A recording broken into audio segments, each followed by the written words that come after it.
하나님께서 이처럼 사랑하신 분들과 함께하는 오성천 목사의 오늘의 묵상을 시작하겠습니다.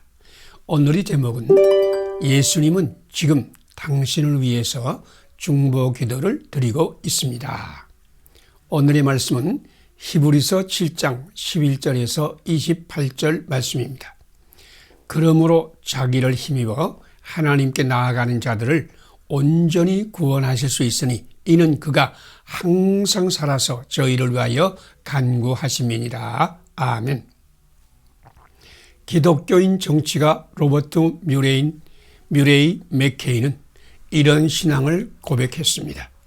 내가 좌절하며 머리를 감싸 안고 고민하는데 옆방에서 우리 주 예수님이 나를 위해 중보 기도 드리는 음성을 들었다면 나는 100만의 대적이 나를 넘어뜨리려고 달려들어도 두려워하지 않겠노라. 성경은 예수님께서 지금 하나님 우편에서 나를 위해 중보 기도 드리고 있다고 말씀하셨습니다. 예수님은 항상 살아서 나를 위해 간구하시는 분이십니다. 로마서 8장 34절, 히브리서 4장 14절에서 16절, 5장 5절, 7장 25절 등은 예수님께서 우리를 위해서 중보 기도를 드리는 대제사장이심을 거듭하여 선포하였습니다. 그리스도는 자기 피로 우리의 모든 죄를 씻으셨을 뿐 아니라 지금도 하나님 우편에서 항상 살아서 우리를 위해서 간구하십니다. 우리 주 예수님께서 지금도 당신을 위해 중보 기도 드리고 있는데 당신은 혼자의 힘으로 승리의 삶을 살아보려고 발버둥치는 어리석음에 빠져 있지 않습니까? 하나님 우편에서 우리를 위해 간구해 주시는 그분을 당신의 삶에서 제외하는 것은 죄 중에 죄입니다. 사탄이 당신을 찾아와 시험할 때 주 예수님이 중보 기도를 기억하세요. 사탄이 우리를 좌절과 실망과 권태 속으로 끌고 가려고 할 때 사탄을 꾸짖어 물리치고 당신을 위해 기도하시는 그분께 간구하세요. 당신의 결심이 무너지고 진흙탕에 빠져 허우적거릴 때 주님이 당신을 위해 중보 기도하실 뿐만 아니라 때를 따라 돕는 은사를 주심을 믿으세요. 어떤 고난과 시험을 만나도 주님을 당신의 삶 속에서 제외하지 마세요. 우리가 어떻게 기도할 바를 알지 못하는 때라도 예수님은 당신을 위하여 하나님의 뜻을 따라 중보 기도를 드리고 있습니다. 예수님은 당신을 위해서 더 좋은 언약의 보증이 되셨습니다. 예수님은 당신을 위한 대제사장으로 항상 살아계셔서 당신을 위해 중보 기도 드리고 있습니다. 그러므로 오늘 당신이 예수님의 힘이어 하나님께 나아가면 반드시 구원을 얻을 것입니다. 함께 기도 드리겠습니다. 대제사장이 되시어 하나님 우편에서 항상 살아서 우리를 위해 간구하시는 하나님, 예수님, 감사와 찬양을 드립니다. 대제사장 예수님을 삶에서 제비하고 혼자 힘으로 승리하려고 애쓰던 나를 용서하소서. 예수님과 함께 고난받는 이웃을 위한 중보 기도 행렬에 참여하게 하소서. 예수님 이름으로 기도드립니다. 아멘. 오늘의 실천상을 함께 나누겠습니다. 대제사장이 되시어 하나님 우편에서 항상 살아서 우리를 위해 간구하시는 예수님께 감사와 찬양을 드린다. 대제사장 예수님을 삶에서 제외하고 혼자 힘으로 승리하고자 애쓰던 삶을 살던 나를 회개한다. 예수님과 함께 고난받는 이웃을 위한 중보기도 행렬에 참여한다. 감사합니다. 오늘도 하나님이 함께 하시는 축복의 날이 되시기를 바랍니다.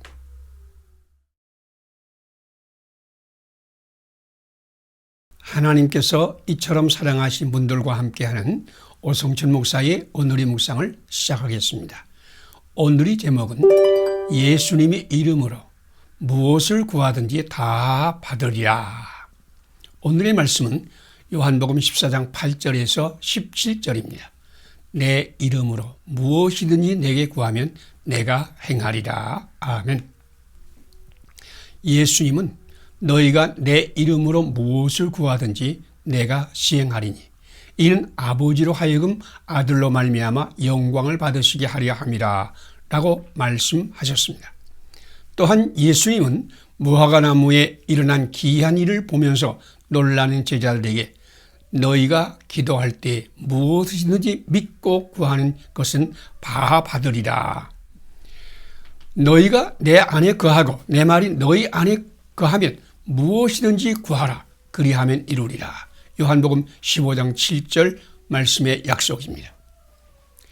고아의 아버지라고 불리는 조지 뮬러 목사님은 예수님의 가르침을 믿고 조금도 흔들리지 않았습니다. 그가 고아원을 열어 수많은 고아를 돌보는 일을 시작했을 때에 자기에게는 아무런 물질적인 재원이 없었지만 오직 한 가지 재원인 기도를 믿고 시작했습니다. 어느 날 아침에는 먹을 빵도 우유도 없었습니다. 그는 아무것도 없는 빈 식탁에 모든 고아를 둘러앉게 하고서는 하나님 앞에 감사하는 식기도를 드렸습니다. 그 식기도가 끝나자마자 제과점에서 어젯밤에 빵을 굽다가 조금 실수로 빵이 탔기 때문에 상품 가치는 없어졌으나 먹는 데는 지장이 없는데 필요하면 지금 당장 보내주겠다라고 연락이 왔습니다. 뮬러 목사님은 나의 하나님이 그리스도 예수 안에서 영광 가운데 그 풍성한 대로 너희 모든 쓸 것을 채우시리라 라는 하나님 말씀을 믿고 조금도 의심하지 않았습니다. 당신은 어떠합니까? 당신도 물질적인 필요뿐만 아니라 정신적으로, 정서적으로, 영적으로 결핍을 느끼고 있지 않습니까? 그 때문에 고민하면서 좌절하며 불평하고 원망하십니까?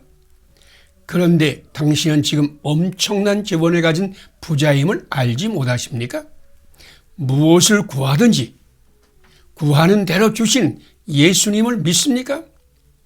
당신이 그분 안에 거하고 그분의 말씀이 당신 안에 거하면 무엇이든지 원하는 대로 구하면 그대로 이루시는 임마누엘 하나님이 당신에게 생수의 근원이 되심을 아십니까? 오늘 당신이 기도할 때에 무엇이든지 믿고 구하는 것은 다 받으리라. 할렐루야. 아멘. 함께 기도 드리겠습니다. 무엇이든지 믿고 구하는 것은 다 주시는 하나님. 세상의 모든 재원이 바닥이 나더라도 주님께서 나를 위하신다는 믿음으로 구하는 사람은 가장 부유한 자임을 믿습니다. 내가 주님 안에 있고 주님 말씀이 내 안에 거하여 무엇이든지 응답받는 기적의 날이 되게 하소서. 예수님 이름으로 기도드립니다. 아멘. 오늘의 실천사항을 함께 나누겠습니다. 세상의 모든 재원이 바닥이 나더라도 믿음으로 구하는 사람은 세상에서 가장 부유한 자임을 믿는다. 세상만 보며 재원이 바닥났음을 한탄하던 나를 회개한다. 내가 주님 안에 거하고 하나님 말씀이 내 안에 거하게 하여 구하는 대로 응답받는 기적의 사람이 된다. 감사합니다. 오늘도 주님께서 함께 하시는 축복의 날이 되시기를 바랍니다.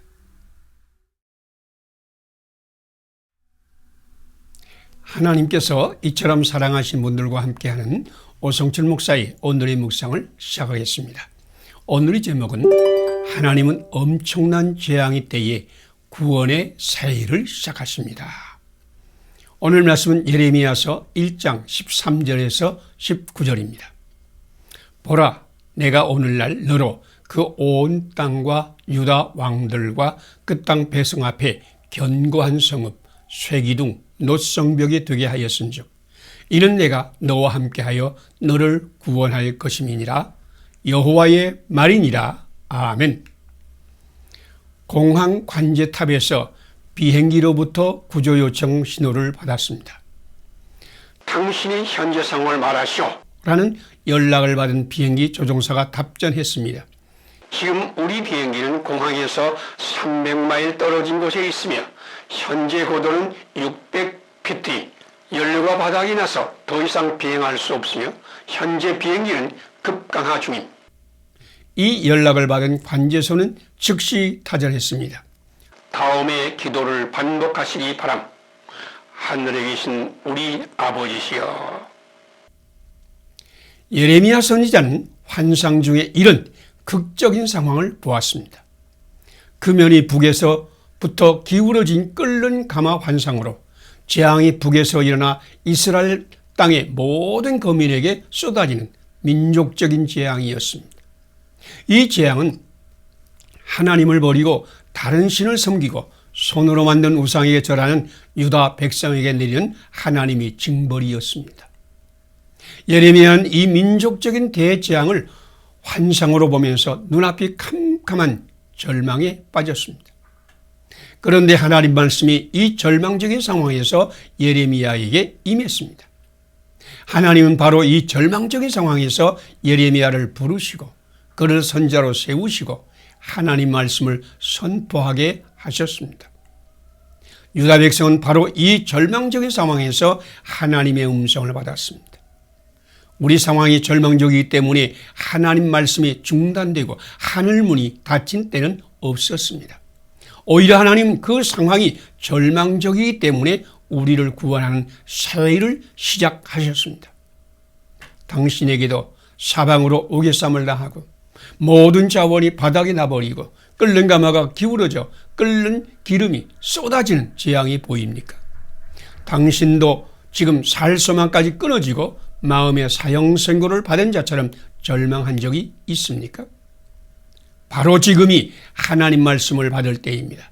보라, 오늘날 너로 그 온 땅 백성 앞에 견고한 성읍 쇠기둥 놋기둥 놋성벽이 되게 하였은즉 내가 너와 함께하여 너를 구원할 것임이니라.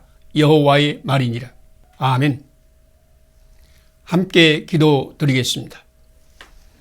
끓는 가마 대재앙의 상황에서 예레미야를 견고한 성읍으로 세우신 하나님, 사방으로 우겨쌈을 당하여 살 소망까지 끊어지고 절망하는 한국교회와 성도에게도 임하소서.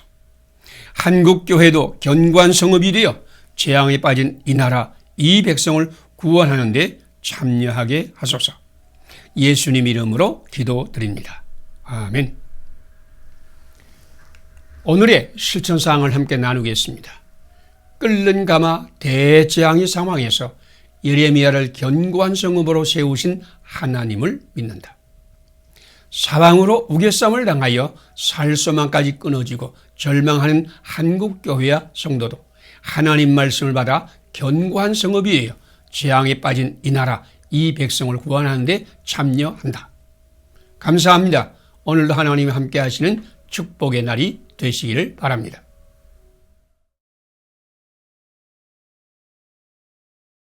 하나님께서 이처럼 사랑하신 분들과 함께하는 오성천 목사의 오늘의 묵상을 시작하겠습니다. 오늘의 제목은 어떤 것도 아버지 하나님과의 관계를 끊을 수 없습니다. 오늘의 말씀은 요한복음 10장 22절에서 30절입니다. 내가 그들에게 영생을 주노니 영원히 멸망하지 아니할 터이요 또 그들을 내 손에서 빼앗을 자가 없느니라. 아멘. 한 친구가 아주 재미있는 질문을 했습니다. 어떤 사람이 새벽 기도에 나가서 모든 죄를 회개하고 용서함을 받고 집으로 가는 도중에 금전거래 관계가 있는 이웃을 만나서 이야기하다가 싸움으로 발전하였습니다. 그 사람은 이웃에게 주먹질까지 하고 저주의 말까지 하고 돌아오다가 오토바이 사고로 죽었습니다. 이 사람은 이웃과 싸우고 회개하지 못하고 분노를 품고 죽었는데 그가 천당에 갔을까요? 이런 질문은 삼킬 자를 찾아 헤매는 사탄이 택한 자를 넘어뜨리고자 하는 질문입니다. 그렇지만 아무리 괴상한 질문을 받았다고 할지라도 그에 대한 확실한 대답을 가져야 구원의 투구를 쓰고 사탄과 대적하여 이길 수 있습니다. 성경은 이런 질문에 분명하게 대답했습니다. 첫째로 예수 그리스도를 믿어 영접한 사람은 누구나 하나님이 자녀가 되는 권세를 받습니다. 예수님을 믿는 성도는 하나님의 자녀로 입양되어 하나님과 성도는 하나님과 자녀 관계가 되었다는 말씀입니다. 믿음으로 모든 성도는 하나님과 한 가족이 되었습니다. 이 세상에 어떠한 아버지도 자녀가 범죄했다고 해서 너는 내 자식이 아니다 라고 말하여 부자 관계를 끊을 수 없습니다. 비록 범죄한 경우에 하나님의 책망과 징계를 받을지언정 영원히 멸망받는 일은 없습니다. 둘째로 예수님은 믿는 성도와 예수님과의 관계를 목자와 양에 비유하여 설명했습니다. 이른 양은 목자를 떠나감으로 목자의 마음을 상하게 하고 괴롭혔지만 목자는 이른 양을 한 번도 포기하거나 자기 양이 아니라고 선언한 적이 없었습니다. 목자를 떠나서 이른 양이 되었다고 할지라도 목자에게 그 양은 언제나 목자의 양입니다. 셋째로 우리 주님은 우리에게 영생을 주셨고 이것을 우리에게 빼앗을 자가 결코 없다고 말씀하셨습니다. 양의 목자 예수님은 오늘도 잃은 양을 찾을 때까지 찾으시고 찾은 즉 즐거워하여 어깨에 메고 돌아와서 잔치할 것입니다. 주님은 우리에게 영생을 주셨고 당신에게서 영생을 빼앗아 갈 자는 없습니다. 함께 기도드리겠습니다. 믿을 때 자녀의 권세를 주시고 영원한 영적인 가족으로 받아주신 하나님, 사망이나 생명이나 천사들이나 권세자들이나 죄악이나 어떤 것도 하나님 아버지와 자녀 관계를 끊을 수 없음을 믿습니다. 오늘도 하나님의 자녀로 이웃과 세상을 섬기며 돌보며 살게 하소서. 예수님 이름으로 기도드립니다. 아멘. 오늘의 실천사항을 함께 나누겠습니다. 믿을 때에 자녀의 권세를 주시고 영원한 영적인 가족으로 받아주신 하나님을 믿는다. 사망이나 생명이나 천사들이나 권세자들이나 죄악이나 어떤 것도 하나님 아버지와의 자녀 관계를 끊을 수 없음을 고백한다. 하나님의 자녀로 이웃과 세상을 섬기며 돌보며 산다. 감사합니다. 오늘도 하나님께서 함께 하시는 축복의 날이 되시기를 바랍니다.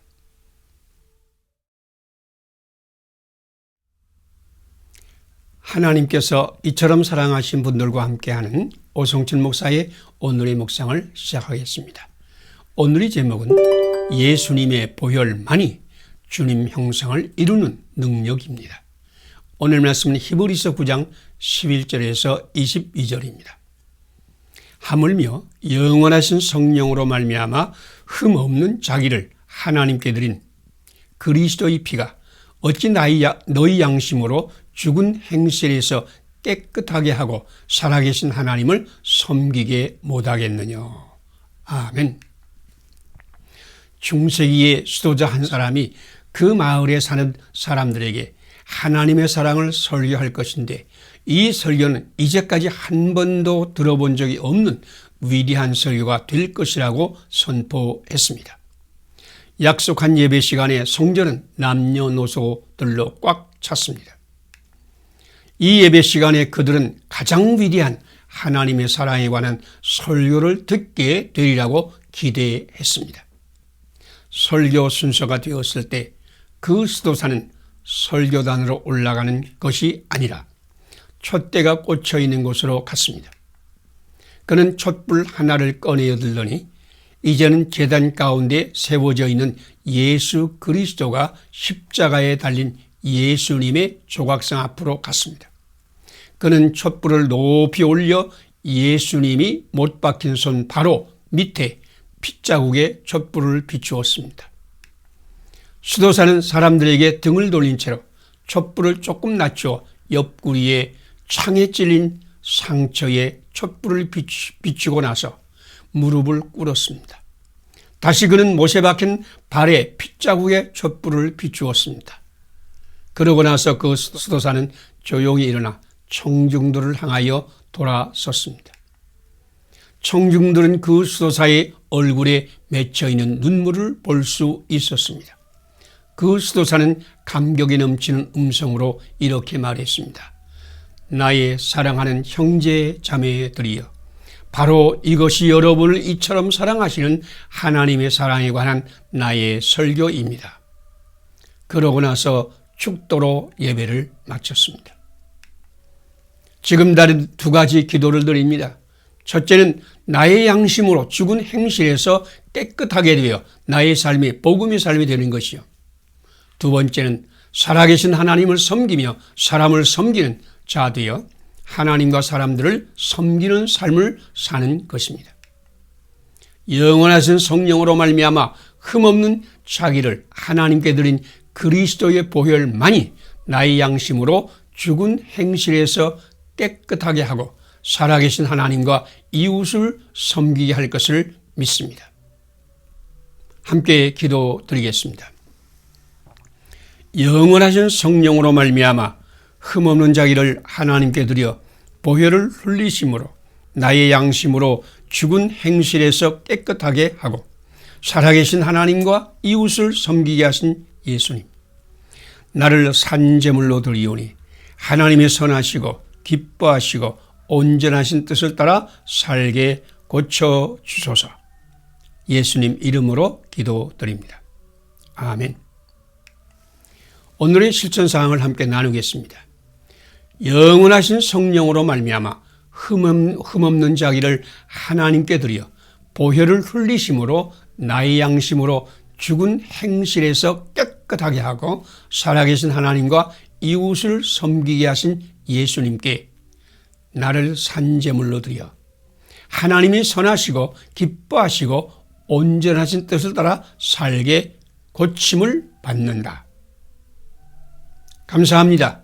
오늘도 하나님이 함께 하시는 축복의 날이 되시기를 바랍니다.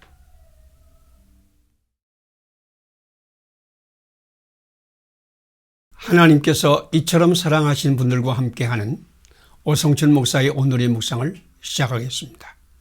오늘의 제목은 성령님은 오늘도 당신을 아름다운 삶으로 인도하여 주실 것입니다. 오늘 말씀은 예레미야서 17장 1절로 8절까지입니다. 그러나 무릇 여호와를 의지하며 의뢰하는 그 사람은 복을 받을 것이라. 그는 물가에 심기운 나무가 그 뿌리를 강변에 뻗치고 더위가 올지라도 두려워하지 아니하며 그 잎이 청청하며 가무는 해에도 걱정이 없고 결실이 그치지 아니함 같으니라. 아멘. 로버트 루이스 스티븐스는 오랫동안 병으로 앓아서 스코틀랜드의 에딘버러 시의 거리에 면한 침상에 누워서 거리가 어두울 때 하루도 빠지지 않고 가로등에 불을 켜는 사람을 보면서 세상에서 가장 아름다운 것을 만났다고 했습니다. 그 사람은 가로등 램프에 불을 켜면서 거리를 밝게 하는 사람이었습니다.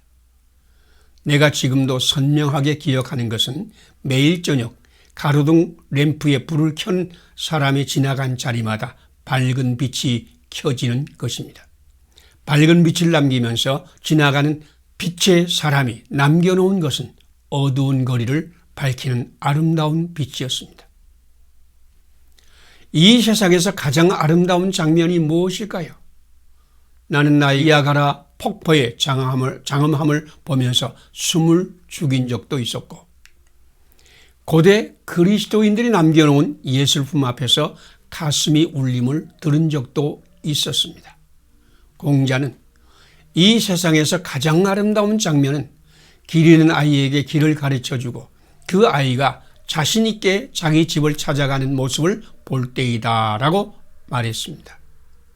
그런데 예레미야 선지자는 무릇 여호와를 의뢰하여 하나님의 복을 받는 사람, 물가에 심기운 나무가 그 뿌리를 강변에 뻗치고 더위가 올지라도 두려워하지 아니하며 그 잎이 청청하며 가무는 해에도 걱정이 없고 결실이 그치지 아니함 같은 사람에게서 진정한 아름다움을 보았습니다. 소망을 잃고 방황하는 이들에게 하나님을 의지하고 의뢰하도록 도와주고 그들이 예수 그리스도 안에서 물가에 심겨온 나무처럼 그 뿌리를 생명의 근원이신 주 예수님께 뻗치고 모든 역경을 이겨내고 결실하게 돕는 것은 참으로 아름답습니다. 당신도 아름다운 삶으로 살기를 원하십니까? 당신이 지나간 자리에 밝은 빛을 남기고 있습니까? 당신이 오늘 소망을 잃은 자에게 생명이 비치신 예수님을 전하고 어둠에 앉은 자에게 하늘의 빛을 소개한다면 당신도 우리 주님의 아름다움에 참여하게 될 것입니다. 함께 기도드리겠습니다. 우리를 물가에 심으시고 그 뿌리를 강변에 뻗치게 하시고 그 잎이 청청하며 가무는 해에도 결실을 그치지 않게 하시는 하나님, 나도 소망을 잃고 방황하는 사람들에게 물가에 심은 나무처럼 모든 역경을 이겨내고 결실하게 돕는 아름다운 삶을 살게 하소서. 예수님 이름으로 기도드립니다. 아멘. 오늘의 실천사항을 함께 나누겠습니다. 나를 물가에 심으시고 그 뿌리를 강변에 뻗치게 하시고 그 잎이 청청하며 가무는 해에도 결실을 그치지 않게 하시는 하나님이 영으로 충만하여 나도 소망을 잃고 방황하는 이들에게 물가에 심기운 나무처럼 모든 역경을 이겨내고 결실하게 돕는 아름다운 삶을 산다. 감사합니다. 오늘도 하나님이 함께 하시는 축복의 날이 되시기를 바랍니다.